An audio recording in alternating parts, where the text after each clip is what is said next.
So tonight we're in Brisbane City photographing car trails. Check this photo out. I took this just a couple of minutes ago. There was a bus coming through just on twilight. Ripper, unreal. Now, as the title goes, we're going to photograph car trails today. How do you do it? Stick around, I'll show you. It's not rocket science, it is so easy to do.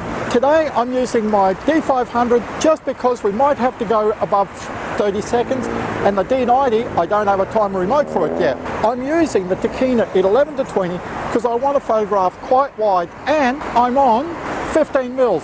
So I could just about get away with my Nikon 18 to 140mm lens. But if we look at this picture here, can you see the big building on the right here?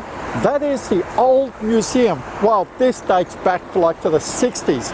And I really wanted to get this building into the car trails because car trails is all about photographing cars going past. But you need something to anchor your photos. It's not just photographing car trails. Check out this photo which I took just a couple of weeks ago on the freeway. Can you see it? All I've got is just cars going backwards and forwards down the highway, and it's just straight lines. Here, can you see there's the building that anchors our photo? So when you're out photographing car trails, this is what you've got to think about.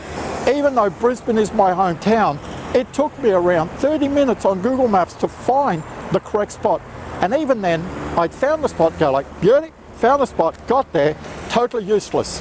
I just couldn't take pictures from it. I was so close to the road that as the cars were going by, everything was shaking. So I'm actually off the pavement here. I'm around 3-4 feet off the concrete. And look how high my camera is. Can you see, this is my hand up here. Now, why is it so high? Because I've got the camera tilting down. That way I can actually see the car trails. If I was at street level, all I would see is just cars going this way. I wouldn't get that sort of top-down view, and that's really what I wanted. This was the best that I could do. How do we set up our camera? Very important. We can start with ISO 100, and we just set our aperture to a shutter speed. We want around 8 to 10 seconds to start with. Now it all depends how much traffic you've got, how long you want the car trails, because if it's bumper to bumper traffic, because you're going to want to extend that time so that you've got movement, because if the cars are standing still, an 8-second time with cars standing still, it's not going to have car trails. So you've just got to take your time saying, okay, well I want 8 seconds, but I'm going to take it when there's flow of traffic. To give you an example, there's a bus here that's waiting to come through here. The lights are going to change here any second. Well, I just got it. And look at the picture. Can you see that in the middle there, towards the left? I've just got orange trails. I've got the RGB highlights and they're blinking away. You're going to have that unless you want a really dark image. What are my settings? ISO 100, f5.6, 5 seconds. It's getting dark, 6 o'clock. Sunset was around 10 past 5. We're at 5 seconds, f5.6. We look at our camera, that's quite nice. We've got a bit of traffic around. Let's give us 6 seconds and we'll come down to f5 and we'll up our ISO to 160. If you want more trails, you don't want to brighten the image up, but you want to lengthen it, then, well, see, that is way too bright. I actually went the wrong way. I went down to f5.6, I increased my ISO, blew out the highlights. Anybody can make a mistake fairly quickly. So let's go up to f8. Now that's telling me it's about right. So we'll just take one shot just to see what the exposure's like. Wow, that is so nice. And that's just about right. Let's see the RGB highlights. That is pretty good. Something else you have to keep in mind, white balance. If you're shooting JPEGs, you've really got to nail that white balance.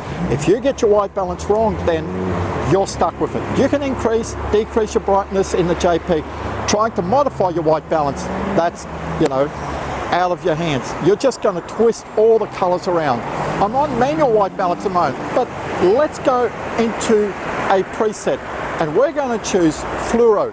You can see what the color looks like now, and we'll take the same shot and let's compare the color of our JPEG image, because you have to understand, we're in the city, we've got all these orangey lights. It really sort of puts an orange glow on the street. We can't see it with our human eye, but the cameras can.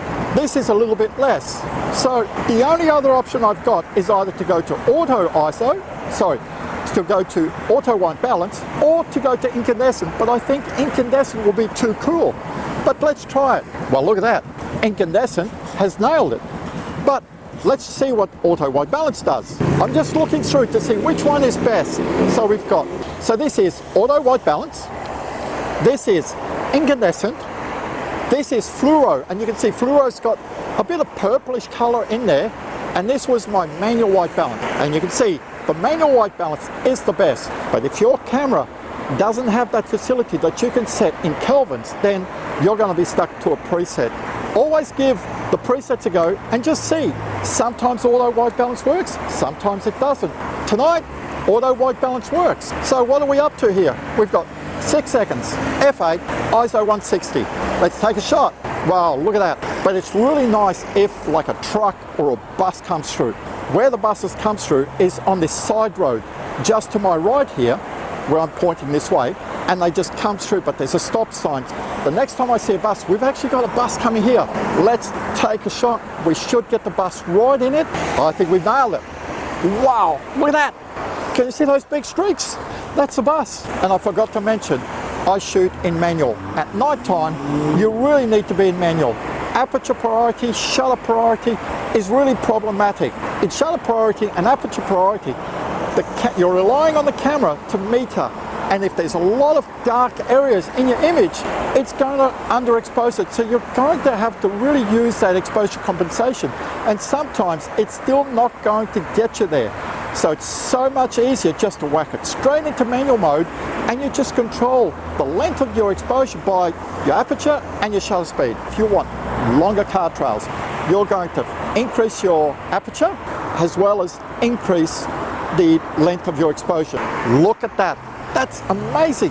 15 seconds. And I just relied on the meter to get my exposure correct. I dialed in 15 seconds and I just kept upping the aperture to f14, and it goes bang, thank you. There's cars in the photo here and they're stationary. Why? Because they're waiting to turn right at this intersection, so they're not going anywhere. When's the best time to take photos? It depends what you want when you take photos.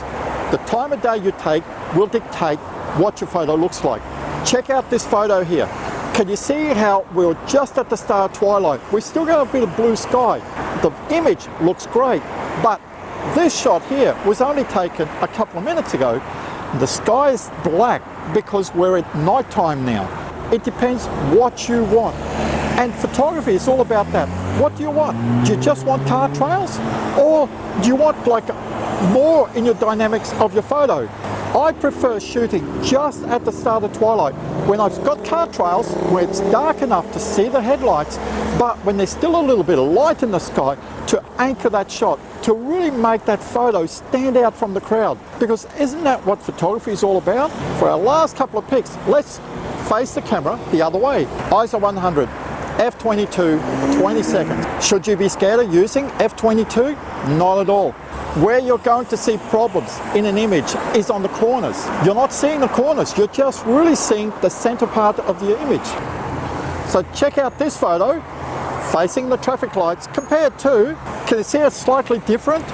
And we don't have these great big light poles in our frame, but it looks different. When you're out, like, you know, just don't settle on one position. So this video was all about photographing car trails. I hope it's helped you understand how to photograph car trails, giving you some ideas. If you enjoyed the video, give it a big thumbs up. Stay safe, enjoy your photography. See you next time.